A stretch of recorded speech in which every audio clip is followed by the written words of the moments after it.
Thank you. Thank you. Always a pleasure to be high at 9, high all the time, properly medicated.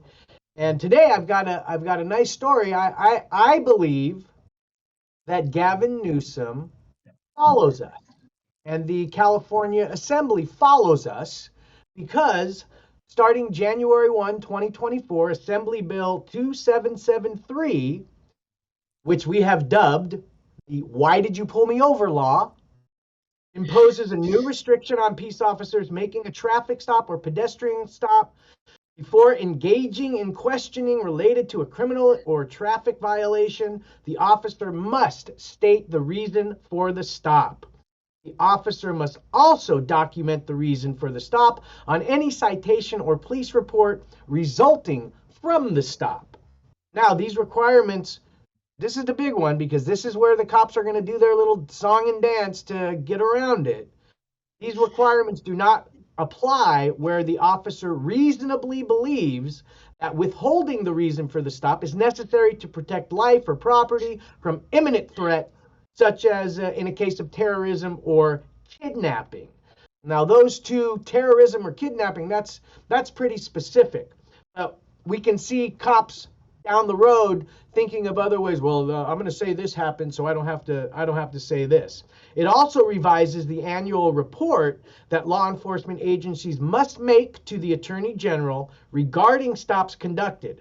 Effective January 1, 2024, the annual report must include for each stop the reason given to the person stopped at the time of the stop. And finally, the bill requires the Department of Motor Vehicles to include information about these new requirements in the California Driver's Handbook. As with other bills imposing restrictions and requirements on police officer procedures, law enforcement agencies should ensure these changes are communicated to peace officers.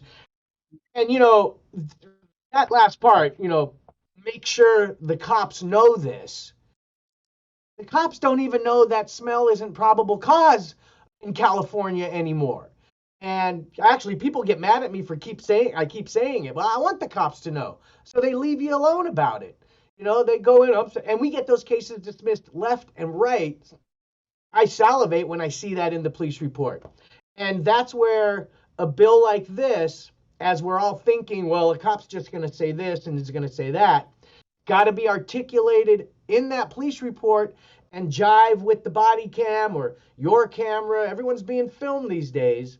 And we have so many cases where the cop writes one thing in the police report, and then when you watch the video, it's completely different. And we can knock them down because it doesn't match up.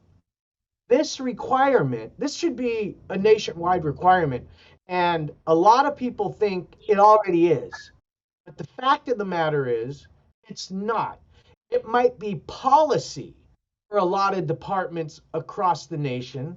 And there are a lot of great cops that we converse with, that follow us, that love what we do, that's what they do. They come up, they tell you, and saw a great video the other day of a little dog in a little car getting pulled over by a cop, and the cop comes over. Of course, the dog can't talk, so it's naturally shutting the fuck up, and the cop just writes a ticket and slips it in and gives it to the dog. That's how basic traffic stops should be, just that. Come up, write the ticket, and be on your way. Now, if the cop sees something going on, something's in plain view, then, continue your investigation. But if you're pulling over somebody for not using their blinker or making an illegal lane change, what do you got to talk for? What do you got to talk for? And requiring them to now, this is why I pulled you over. Here's the reason. And we still encourage everybody, once they tell you, ask them again. Stick to our 25-word script. Why did you pull me over? And let them tell you again. Because on multiple cases, I pulled you over for speeding. And then later on, oh, you know what? You weren't using your blinker. And it changes over the course of the traffic stop and the investigation because they're just trying to prolong it. They're trying to get you to say shit. They're trying to get you to admit stuff, beginning with why they pulled you over. See, a lot of cops like to say, you know why I pulled you over? And a lot of, well, what did I run that? Did I, what, and that's just the beginning of the admissions. So that will hopefully alleviate all that. But I believe the big push is going to be making sure the cops know and understand this. And when they don't do it, so we don't know what's going to happen yet. We're going to have to see it play out in real time. When we get a case and a cop didn't do that, can I get it dismissed because he didn't do that? I mean, I don't know, right? I don't know what the ramifications in a court case are going to be when I say, hey, this cop didn't tell my client why they pulled him over. They didn't document it. They didn't do everything the bill says they're supposed to do. So it'll be interesting to see how that will ultimately play out next year. We'll be getting the cases, so we'll be able to report on that. But I think this is a great bill that should be nationwide. What do you guys think? Man, this does sound like amazing legislation. And I think it's definitely going to help keep a lot of people out of jail. But I do find it very interesting that the points that you bring up legally, where the parts of where we don't know yet in regards to how will judges actually interpret this law when trying to make decisions. How successful are people when they say, when the cop says, "No, I pulled him over because he swerved or didn't put the signal on," and you say, "I did put my signal, or I didn't swerve." Is that a successful? Well, Can, the way that becomes successful for us is when the dash cam, which when they hit those lights, the dash cam is supposed to go on. And so I've had plenty of cases where, where's the swerve? Oh, there's his blinker. The fuck are you talking about? It's the same thing when they come up and go, oh wow, your eyes are bloodshot and watery. Or they don't even say that, they just write it in the report. And then you freeze the video and it's like, well, where's the red eyes? What are you talking about? So it's just more of a way to catch them in their lies if that's what they're going to do. Without video, it's your word against theirs, and you're pretty much fucked at that point. So it's that dash cam that's gonna really help. And if they don't have it on, we can comment on why wasn't it on? What's Mark, going on? Mark, Technical problems. So we hear that all the time. I have a question about this, Mark, because we've had Chris Eggers, who is a certified DRE, drug recognition expert, on the show previously. And I'm just wondering how many court cases you have found when law enforcement will say that they had a green tongue, because drug recognition experts are trained to say that if you have smoked weed, that you will get a green tongue from that. And I wonder if you ever had a client that was like eating like a Charms sour apple blow pop, or like some green Jolly Ranchers, and they said that your tongue is green, so therefore you're high on marijuana. Have you ever represented a case like that? I actually have. I don't know if it was, but it was a sucker. It was a lollipop of some sort. And the best, I mean, the unfortunate part is this person got taken in.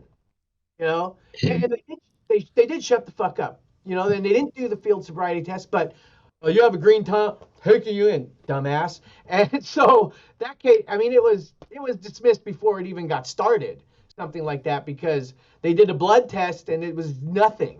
This person didn't even smoke, so it's so outlandish and ridiculous. It's just ridiculous. And, Yes. and the drug recognition experts. Yes. Go Let for me a Yarrow. say this about that with the wiffle ball bat. First of all, I'm loving all the dialogue on our YouTube, and Nick and Ben and Brian, and like robust. I'm in a hotel, so I can't type back. I don't even know how to sign in on this laptop. But hello, everybody, all the High at Nine news viewers. Here's my thing, okay?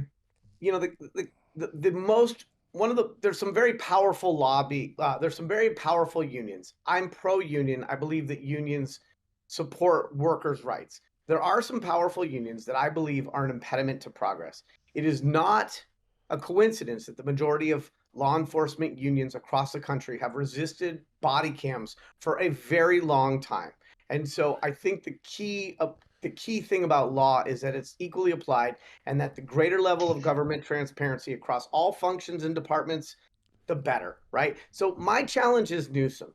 Newsom likes to come at the 11th hour of a party and take credit for whatever happened before he was there, right? He did that with same-sex couples and the right to marry whomever they loved. He waited until the very 11th hour and said, "Oh, I'm here. I'm principled Hold stand. on, no, I'm I the don't. mayor No, of that's San not. Francisco." Hold on, that's not true. He was the first mayor to come out and endorse Yeah, but he endorse was gay so marriage. behind. But he San was the Francisco first was one to gay put as it on fuck, and a he big waited until the pedestal. last minute I to take remember a watching victory that lap whole thing. for the work that other people did. So when it came to cannabis, he did his little blue ribbon commission, whoop-de whoop-de woo. So if you look at a lot of the audit, there's plenty of websites that take videos of people being pulled over in other states where they talk about, hey, you need to express this reasonable articulation of suspicion and why I was pulled over. And so my concern is that Newsom is again late to the party on something that really feels like it's a policy no-brainer, and where he's leaving this obtuse language in the backside of this in terms of law enforcement being educated around it. And so I just feel that like everybody can agree that being able to know why you were pulled over and what the offense, the visible criminal act or infraction was,